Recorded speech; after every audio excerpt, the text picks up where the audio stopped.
Assalamualaikum warahmatullahi wabarakatuh. Bersama saya Laili Tutorial. Dan untuk kali ini akan membahas cara memposting Subsidiary Ledger Account Receivable atau buku pembantu piutang dagang untuk UD Abadi yang merupakan soal UKK akuntansi tahun 2024 paket 1. Untuk cara kita memposting Subsidiary Ledger Account Receivable, yaitu di sini kita sudah mempunyai nama customer. Di sini nama customernya yaitu ada toko pojok, lalu ada toko Seven, toko Raya, toko Elita. Semua customer ini yang ada di dalam Subsidiary Ledger Account Receivable. Yang kita butuhkan untuk memposting ke dalam buku besar pembantu piutang dagang atau Account Receivable, yaitu yang pertama saldo awal terlebih dahulu. Jadi kita sudah mempunyai soal daftar saldo piutang dagang untuk nama customer yaitu toko pojok, toko Seven, toko Raya, dan toko Elita. Ini akan kita pindahkan saldo-saldo awalnya ke dalam Subsidiary Ledger Account Receivable. Yaitu yang pertama di sini ada toko pojok dengan saldonya sebesar Rp99.900.000. Maka kita pindahkan ke dalam nama customer toko pojok yaitu Rp99.900.000. Karena merupakan account receivable yang saldo normalnya di sebelah debit, maka kita pindahkan ke sebelah debit. Lalu yang kedua ada toko Seven dengan total jumlahnya yaitu Rp88.800.000. Maka kita pindahkan ke dalam toko Seven Rp88.800.000. Yang ketiga ada toko Raya yaitu sebesar Rp77.700.000. Maka kita pindahkan untuk toko Raya dengan nama balance yaitu Rp77.700.000.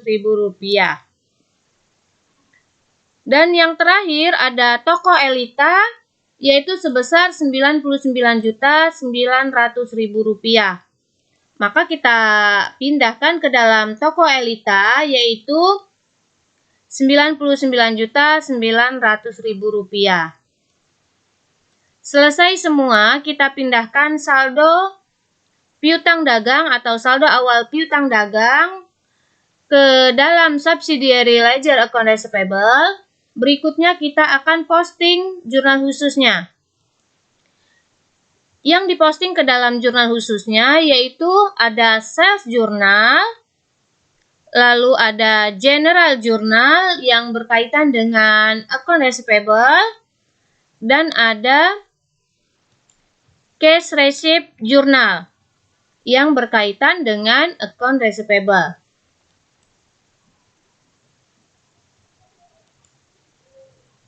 Cara mempostingnya yaitu dengan melihat nama customernya.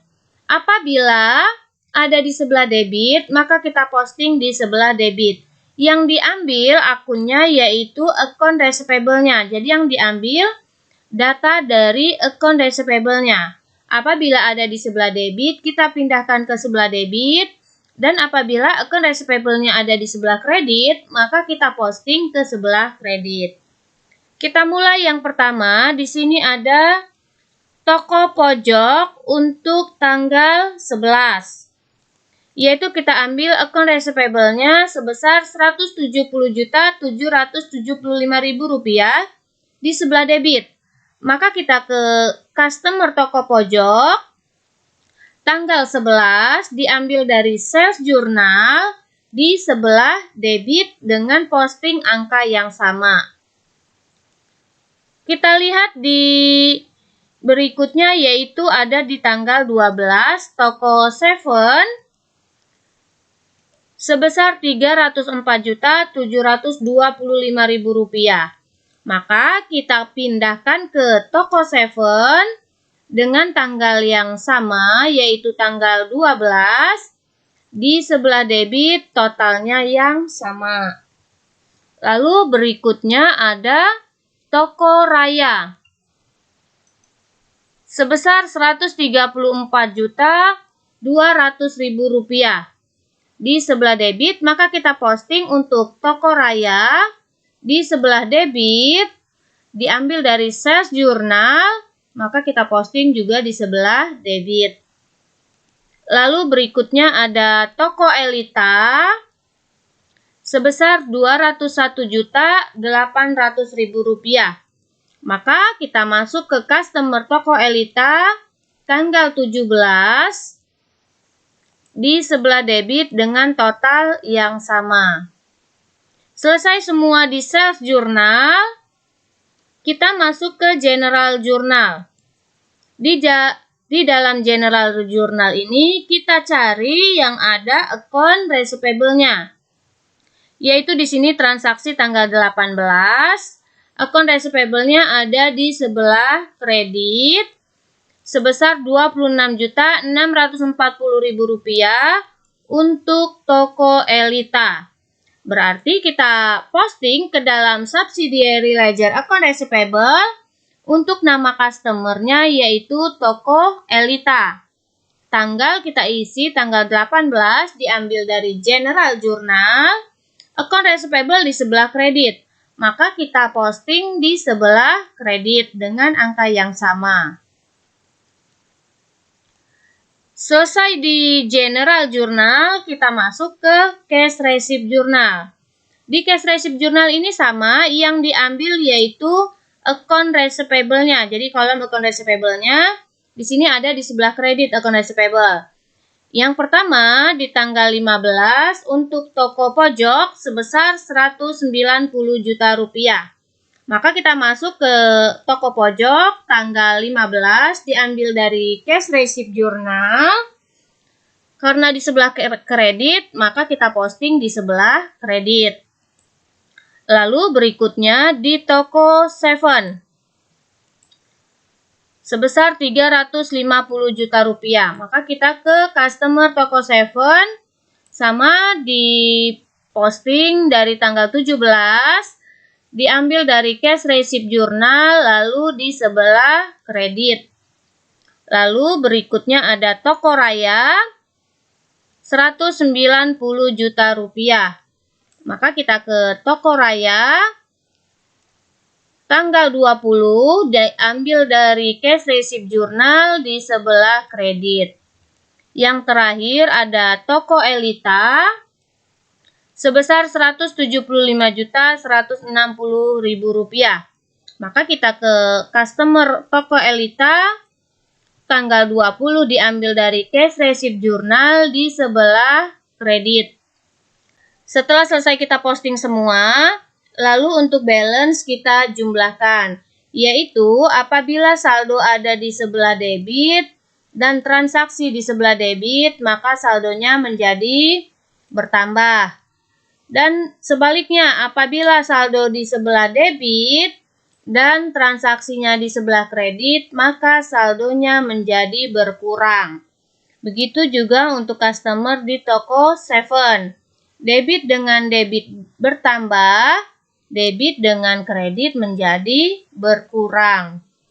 Begitu juga untuk toko raya, debit dengan debit bertambah, debit dengan kredit maka saldo menjadi berkurang.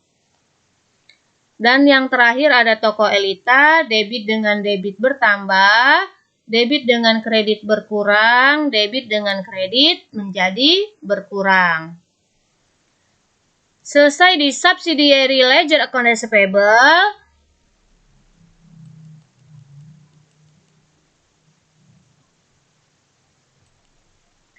kita masuk ke list of account receivable.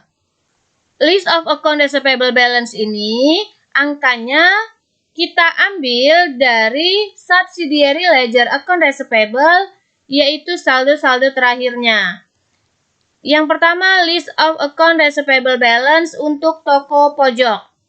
Saldo terakhirnya yaitu sebesar Rp80.675.000. Maka kita pindahkan balance-nya Rp80.675.000. Lalu berikutnya kita ke toko Seven. Di toko Seven, di sini ada saldonya Rp43.525.000. Maka kita ke toko Seven, Rp43.525.000. Berikutnya, toko Raya ada sebesar Rp21.900.000. Maka kita pindahkan untuk toko Raya Rp21.900.000. Lalu berikutnya ada toko Elita, yaitu Rp99.900.000. Lalu kita pindahkan ke toko Elita, Rp99.900.000. Selesai semua kita pindahkan list of account receivable balance ini, lalu jangan lupa kita total.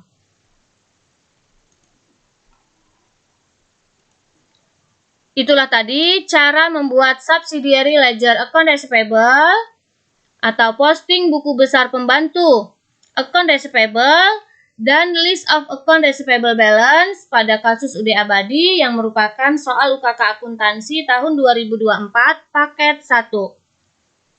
Semoga bermanfaat. Terima kasih. Wassalamualaikum warahmatullahi wabarakatuh.